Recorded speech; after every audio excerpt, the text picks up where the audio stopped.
nating petsa! Bakit ka nagkautang? Ayusin mo yung relasyon dyan sa asawa mo. Dahil sa kanya nakasalalay ang buhay natin, ha?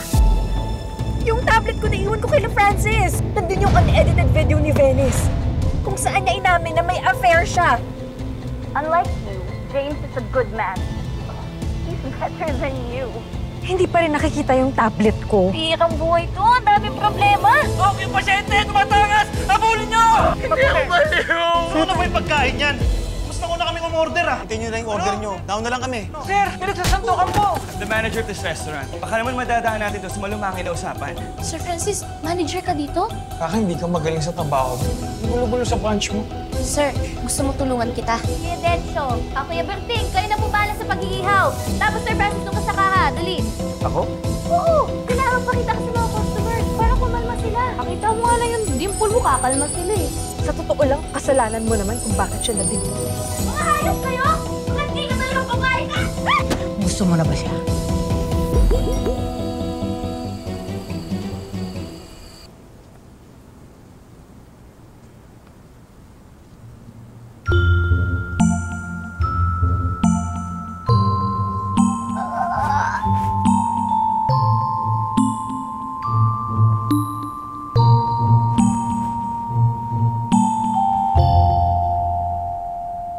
Mami ka sa akin, gusto mo na ba siya? Siguro na mabait po kasi si Sir Francis, kaya palapit po yung loob ko sa kanya. Di ba't sabi ko nga sa'yo, mahirap talaga yung pinaglalaroan niyo yung mga nararamdaman ninyo. Alam mo kung anong patutuluyan yan? Ikaw o siya ang mahuhulog?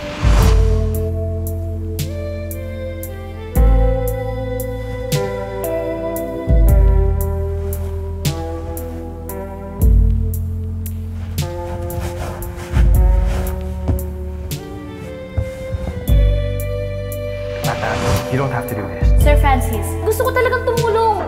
Isipin mo na lang, tulong kaibigan yung ginawa niya.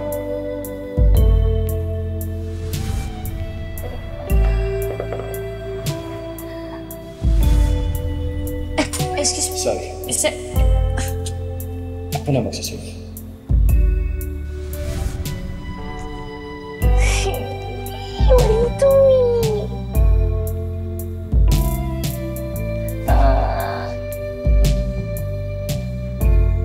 Sir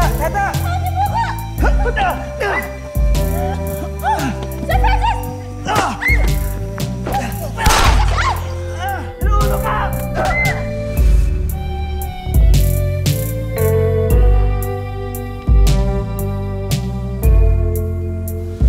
di mo ako niligtas at tinulungan, sana wala kang sugat ngayon.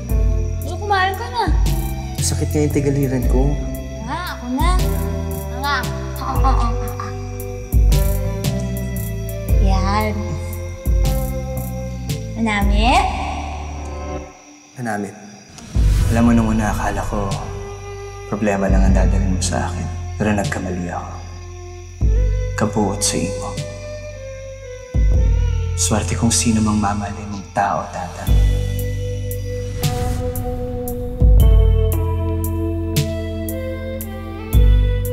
Magpaliwanag ka kay Francis! Ano ba, bitawan mo nga ako? Huwag mo sasaktan ang asawa ko. Loves, let's go.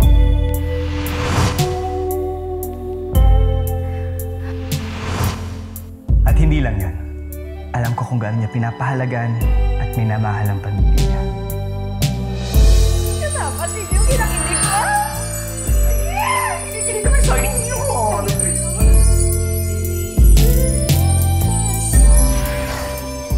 Kasi yung cute ko nga. So, mabait niya.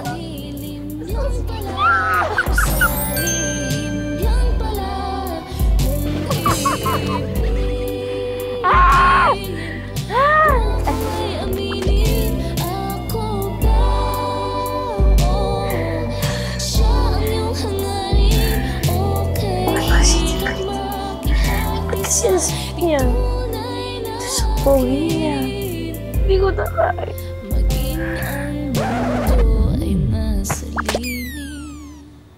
Ay, kasi may po ko. Bad dream.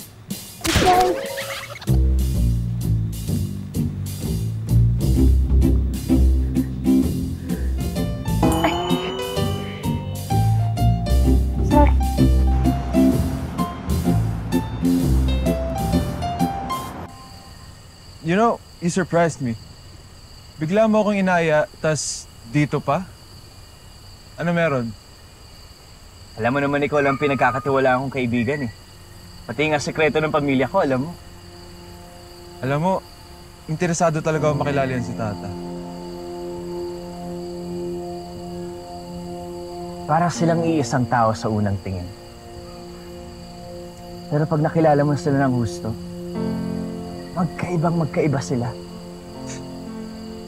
Tapos there's things Tata does that I don't think Venice would ever do for me. Like? Venice never supported me at my work. Tapos nung naramdaman ko na parang lumulubog na ako,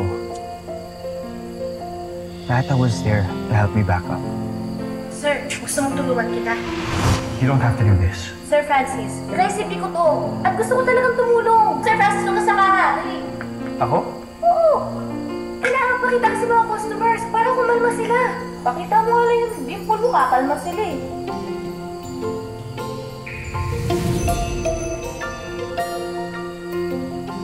And, alam mo, hindi naman niya kailangan gawin yun o ipakita sa akin eh. Kasi binabayaran ko siya. That's how I know she's genuinely a good person. Nagugutom ka, sir? Oo, nagugutom ako! Relax ka lang dyan, Sir Francis. Maluto ko. Ako bahala. Steady ka lang dyan. Ipit ka lang. Taong-tao, Sir Francis.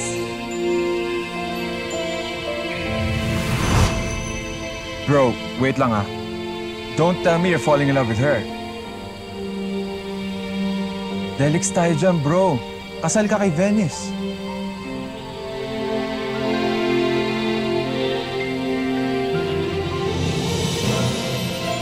I know.